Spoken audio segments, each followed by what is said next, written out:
Ada yang tanya, Ramli Johari, ni saya terbaca. Ada yang kata, ekonomis kata negative inflation juga tak bagus untuk ekonomi. Komen sikit. Baik. Negative inflation yang berterusan pun tak bagus untuk ekonomi. Betul. That's why kalau ada negative inflation, berkemungkinan OPR akan naik. That's why OPR itu digunakan untuk stabilize. Dia umpama pelampung yang digunakan untuk stabilisekan keadaan inflasi. Semua rakyat menyimpan tak berbelanja pun tak baik juga. Semua rakyat berbelanja tak menyimpan pun tak baik juga. So dalam ekonomi ni, cycle tu perlu balance. Dia perlu balance. Dia umpama kalau kita kata apa dia tak boleh tak bergerak pun tak boleh juga. Rakyat pun tak ada pendapatan. Bergerak terlalu banyak sampaikan harga barang melambung tinggi berbanding dengan pendapatan pun tak boleh juga. That's why interference itu ada. Kena ada government interference dan juga ada market force. So itu secara singkat ringkasnya kita kata.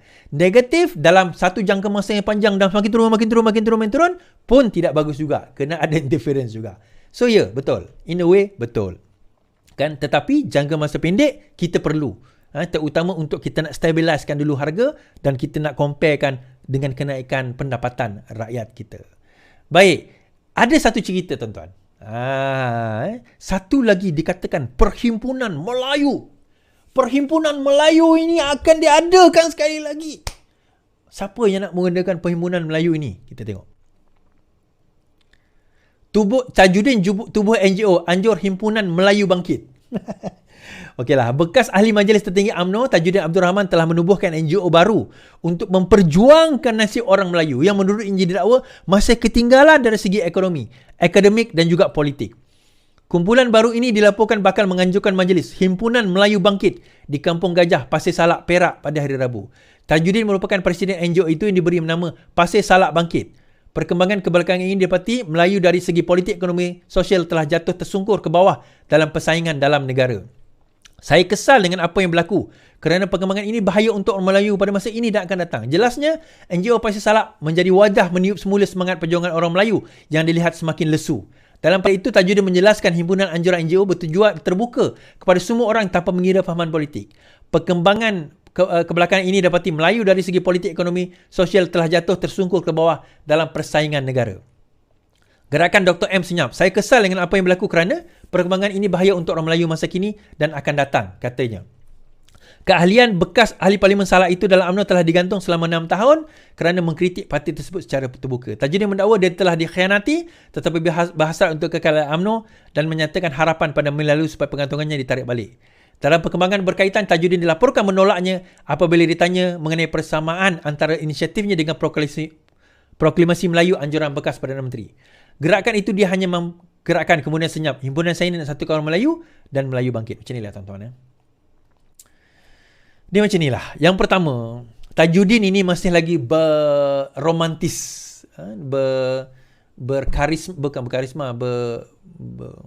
terperangkap dalam angan-angan dan halusinasi dia sendiri. Dan dialah yang antara, menurut dia lah, Tajudin kata, dialah sebenarnya yang mula membuat proklamasi Melayu dahulu. Kalau nak tahu cerita, ini dia katalah, klaim dia. Dialah yang bawa jumpa Zahid, dia yang jumpa Perdana Menteri masa tu Mahathir, dia yang bawa jumpa dengan PAS pada waktu itu Hadi, dan dialah yang menggabungkan, bawa ke pentas masa tu proklamasi Melayu, kalau tuan-tuan ingat. Bukan proklamasi Melayu, yang sebelum itu, tahun 2019 itu, yang pada masa tu Anwar tidak dijemput. Dialah yang memulakan. Sekarang ini dia bawa balik NGO Melayu, kononnya membela Melayu. Tuan-tuan, sampai bila Melayu kita ni nak ditunggang? Saya tanya soalan ni, sampai bila Melayu kita ni nak ditunggang? Sampai bila agama kita ni nak ditunggang? Kalau dia dah kalah, dia tak ada kuasa, dia cerita Melayu, dia cerita agama, dia cerita Melayu, dia cerita agama. Masa dia berkuasa, tak ada pun cerita Melayu, cerita agama. Tak ada pun cerita Melayu, cerita agama tu. Kenapa saya kata, kalau dia berkuasa, cerita Melayu, cerita agama, kenapa bila dia dah hilang kuasa, tiba-tiba dia kata Melayu tertindas? Melayu hilang kuasa. Melayu tersungkur. Melayu lesu. Kenapa masa dia berkuasa, dia tak berjaya nak meningkatkan itu semua? Sedangkan hakikatnya saya Melayu, majoriti tuan-tuan dan perempuan ini Melayu, kita macam ni lah, tak ada pun, okey je. Negara kita macam ni lah, okey je. Taklah terbaik, tetapi okey lah, tak adalah teruk sangat. Dan majoriti daripada kita yang terlibat dalam politik ni pun orang Melayu.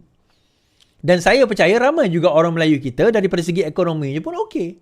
Nak kata bagus sangat pun tidak, nak kata teruk sangat pun ada yang teruk, tapi tak adalah teruk sangat. We are okay. And kita insya-Allah di bawah kerajaan PMX ni makin akan lebih baik. Terutama bila tak ada korupsi dan sebagainya, akan lebih baik. Tadi tuan-tuan, saya ini saya ceritalah. Saya jumpa someone lah daripada satu telco. Dia orang ada event esok. Sebenarnya hari Merdeka, hari kebangsaan ni, dia orang ada event. So dia ceritalah telco ni, saya tak nak sebut telco mana lah. So saya makan dengan dia sementara tunggu makan saya tunggu sambungan meeting, saya duduk makan lepak dengan dia. Ada event ke, saya kata, ada event dekat sini kementerian ni. Nanti kita orang ada hari perarakan juga dekat ni hari kebangsaan. Oh, ramai ya. Wah, itulah kita tengok sembang-sembang, dia kata itulah bagus kerajaan sekarang ni. Ni dia cerita kat saya, dia tak kenal saya siapa tau. Dia tak tahu saya siapa, dia tak tahu saya Iswardi sebab dia budak muda yang memang tak tengok live saya. Saya tanya dia, borak-borak, kenal ke siapa saya? Dia kata, tak kenal. Oh, ingat kan? Kenapa bang? Memang dah tahu kau pernah kenal, kita kawan ke? Saya saja nak test dia. Dia tak kenal saya. Betul, dia tak kenal saya. So saya tahu dia tak tengok live saya. So tak apalah, maksudnya dia bukan orang yang berminat dengan politik. So dia cerita, entah macam mana keluar cerita. Dia kata apa? Sekarang ni, saya tanya dia, macam mana kerajaan sekarang ni okey ke? Okey bang, dia kata. Kenapa? Dulu, ni cerita dia lah. Saya kerja dalam telco ni lama. Dulu, menteri boleh call macam tu je syarikat kami. Minta, kena pau memang teruk lah, kita kena pau. Juta kena pau. Sekarang ni, tak ada masalah dah tuan-tuan. Cerita pau tu tak ada dah. Bos kami pun happy. Sampai kami buat event, berlebihan pula event. Kerana bajet kami ada. Dulu kami terpaksa menyediakan bajet kena pau gitu tuan-tuan. Kena pau pun kami ada bajet, terpaksa ada allocation bajet pau. Tak adalah tulis bajet pau kan, tapi kena pau lah bajet tu. Sekarang ni tak ada. Dia kata kami tak payah nak sediakan bajet kena pau ni. Bila ada event, kami boleh buat event, malah event kami berlebihan pula. Sebab apa? Kami ada extra bajet. Poinnya itu je tuan-tuan, corruption yang berlaku dalam negara kita. Ni nak cerita pasal Melayu, yang menyebabkannya tu siapa? Yang buat kita jadi macam ni siapa? Yang merosakkan kita tu siapa? Yang menyebabkan bilion ringgit terkeluar digunakan sewenang itu siapa? Adakah tuan-tuan, adakah saya ni tuan-tuan, to be honest, 1 juta ringgit pun saya tak pernah tengok depan mata saya ni. Tak pernah. Tuan-tuan pernah kot? Saya tak pernah. Tapi dia orang jutaan ringgit dalam bilik. Dalam bilik je jutaan ringgit.